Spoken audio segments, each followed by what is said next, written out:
While I don't consider animation to be a kid's thing, the impact it can have and probably has had on many of our early lives is undeniable. It's an art form built around creating captivating worlds beyond imagination, full of lively and vibrant imagery, and whose characters' stories and struggles help shape our understanding of the world around us. And recently, Mikey Neumann of Filmjoy made a video about just that. I think it's important we look at the media we consumed as younger people, as adults, to properly gauge what we should be carrying forward with us, and what we should never show to children again. And he asked anybody who's willing to make their own lessons animation taught us video, so I figured, why not? There are a lot of things I could probably talk about in this regard, from how Edda and Eddie taught me that there's no such thing as a shortcut to success, how Courage the Cowardly Dog taught me to be brave in the face of adversity, how Yu-Gi-Oh! Taught me that it's important to be both prepared and flexible, even Invader Zim showed me how not to invade a planet.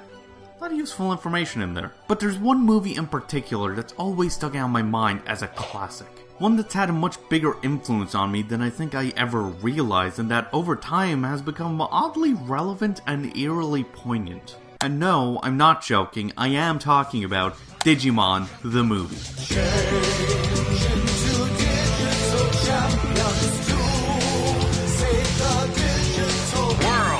For those who may not know, Digimon the movie is an animated feature released in the year 2000 and distributed by 20th Century Fox, whose plot has to be described in 3 parts. The first section follows Tai and Kari Kamiya after a Digi-Egg pops out of their computer and hatches a Digimon and their efforts to deal with this anomaly. The second section picks up the story 4 years later as Tai and his friends Izzy, Matt, and TK do their best to defeat a Digimon infected with a computer virus known as Diaboromon, before it destroys the internet. The third section jumps forward another 4 years and follows Willis, an American kid who also receives a Digi-Egg from his computer as he travels across America with Davis, Yole, and Cody to defeat another mysterious Digimon that's causing trouble by making people disappear into thin air. It's a convoluted story that's hard to describe succinctly because, despite its name, Digimon the movie isn't a movie, it's 3.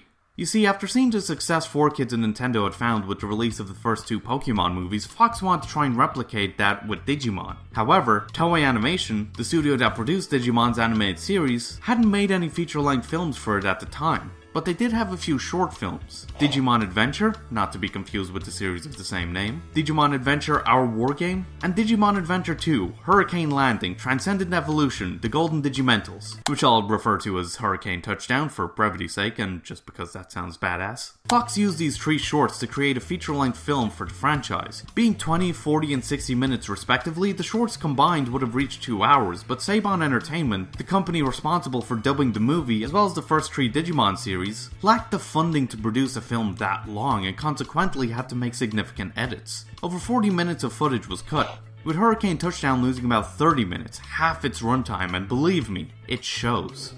That's the saddest story I ever heard. I'm the one with the problem, not you. Get over it. Okay. That was fast. Unsurprisingly, upon release, Digimon the movie was critically panned. It got a score of about 25% on Rotten Tomatoes, and 20 out of 100 on Metacritic, and was described as noisy, ill-conceived, predictable, and filled with mediocre animation. Were they watching the same movie? To be fair, it's not unwarranted. This movie has major problems. Its pacing and editing is all over the place. It blasts through plot points faster than you have time to properly register, especially in the third section, which takes such a nosedive in quality that it becomes a parody of itself, and more often than not dips into Deus Ex Machina territory. All the while, it dives into some of the most outlandish and over-the-top nonsense you could only find in a movie from the late 90s and early 2000s. A giant dinosaur that shoots fireballs fights a giant parrot that shoots electricity out of its forehead. A demonic internet troll goes from eating up everyone's data and jamming phone lines to launching fucking nukes. And then there's this nightmare fuel of a floppy-eared freak whose very presence is an LSD trip. Don't even get me started on the puns and one-liners. Well, do you know what a semiconductor is? A guy who works part-time on a train? Never mind. It tries to have a bit of everything. Action, drama, comedy, love triangles, plot twists, and even a few emotional roller coasters that genuinely got me teary-eyed. This movie is all over the place, a lot of which I would argue simply comes down to the editing, as the original shorts, in comparison, are a lot more coherent and tonally consistent. But it's this sporadic nature that I kinda love about it. It's entirely possible I'm being blindsided by nostalgia here, I will admit, but this film manages to lean into its own absurdity in such a way that's genuinely entertaining and engaging. But it's not all flashy 90s cheese, as I do genuinely think there is a bit of substance to this film. I mean, that's the whole point of this video. There are a lot of nice little life lessons scattered throughout its runtime, such as how teamwork can figuratively and literally save the day in multiple ways, how owning a pet is a big responsibility, how you shouldn't let petty arguments about something as small as, say, a hair clip come between you and your friends, and if you pay attention in the third section, that girls are just things for boys to fight over. Hey, what did I tell you about kissing Kari? She's my girl! What do you mean, your girl? Nothing. Just guy talk. Might want to talk to your kids about that one. But most of all, there's a strong underlying focus in the movie about responsibility. This is most obvious in the first section, which focuses on Tai doing his best to be a good older brother, an aspect of the story I can strongly relate to, as at the time, I first saw this movie, I myself ended up with a little sister, and in many ways was shown how to be a good older sibling by this story. In it, Tai ends up being left to take care of Kari by himself after their mother goes out for a while. He makes Kari breakfast and tries, to keep her out of harm's way when their Digi-Egg hatches into a Digimon named Koromon. Sure, he may not be a perfect role model given how snarky he can be, but he's a character who wants the best for the people he cares about, and goes out of his way to look out for them. A point made even more interesting when you compare Tai's actions to Koromon's. About halfway through the first section, Koromon ends up digivolving into a large dinosaur form.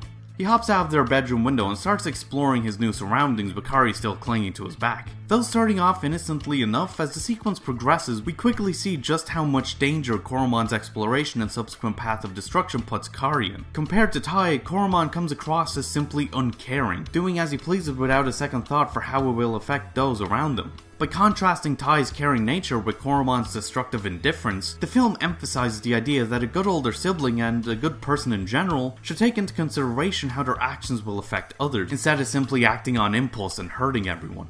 But it also shows how messing up doesn't instantly make you a bad person either. In the third section of the film, we learn how Willis, like Tai and Kari, also ended up receiving a Digi-Egg from his computer, which hatched into the two Digimon Kokomon, not to be confused with the aforementioned Koromon, and Terriermon. He felt like he'd finally made some good friends because of them, and tried to create another Digi-Egg so he could have more friends, but this Digi-Egg ended up getting infected with a virus and later transformed into Diaboromon. Luckily, Tai, Izzy, and Matt were able to defeat it, but it quickly tracked Willis down and infected Kokomon with its virus. Since then, Kokomon has been hunting Willis down and making everyone around him disappear. Realizing the danger this puts everyone in, Willis steps up and travels back to where Kokomon first got infected to try and undo the damage he's done. Willis has made a mistake, but rather than run away from or ignore the problem he's created, he instead decides to make up for it. He takes responsibility. For as disorganized as Digimon the movie may seem, it emphasizes how important it is to think about how your actions may affect the people around you and those you care about, and how, if you make a mistake, you need to take responsibility for your actions. Essentially, it teaches kids that it's important to be responsible. And looking back on my life, I'm honestly kinda shocked by how big an impact that lesson's had on the way I interact with the world and people around me. And it's something that I think a lot of kids could learn from, especially nowadays where social media seems to give everyone free rein to be as much of a dickhead to each other as they want. Your Digimon's a loser. What did you say? How could 2 mega-level Digimon get beat by 1 lousy bug? War Greymon quit like a coward. Ow! You take that back, or I'll... And intentionally or not, I think that's kind of the point.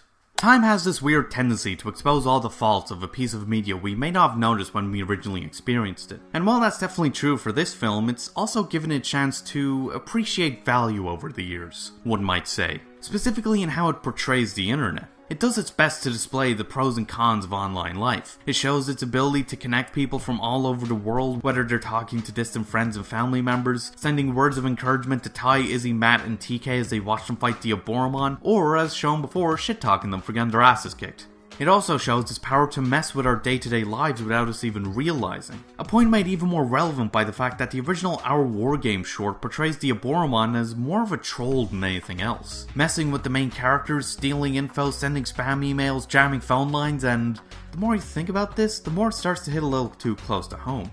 For many nowadays, young people especially, a considerable chunk of the people we know we've only been able to connect with thanks to the internet, and with which we're also able to keep in touch with family members we only see in real life maybe once or twice a year if we're lucky.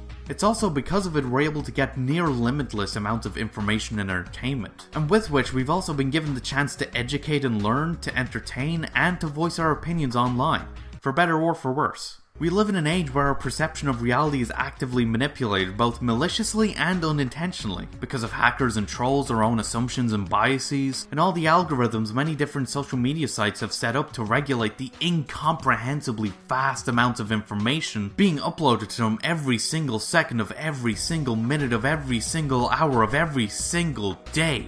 And which ends up controlling what information we consume and how we consume it, to the point that it's only been in the last few years we've realized just how powerful its unintentional ability to misinform really is. This movie warned us and we ignored it! I hesitate to say that Digimon the movie was ahead of its time, but it certainly managed to age well. I'd almost say it's a 90s movie that was made for the internet. Now, it's important to preface here that what I just described and am about to say probably was not the intent of the film, and is more than anything else just me stretching an interpretation. But when its focus on the power of the internet is taken into account with its theme of responsibility, one could argue that this film is trying to teach us how to be responsible online. How we need to think about what we post and comment and how it affects those we interact with, and to admit when we've made a mistake and to do better. It's an important lesson I think a lot of people, not even just kids, could learn from, given how toxic social media seems to have become. Or as some might say, always has been. Sure, Digimon the movie is a flawed, but entertaining, film with a lot of problems, but if there's anything I've learned from researching and thinking too deeply about this particular animation, it's that as the years go by, it's one whose themes and ideas are becoming more and more relevant for the people, and especially the children,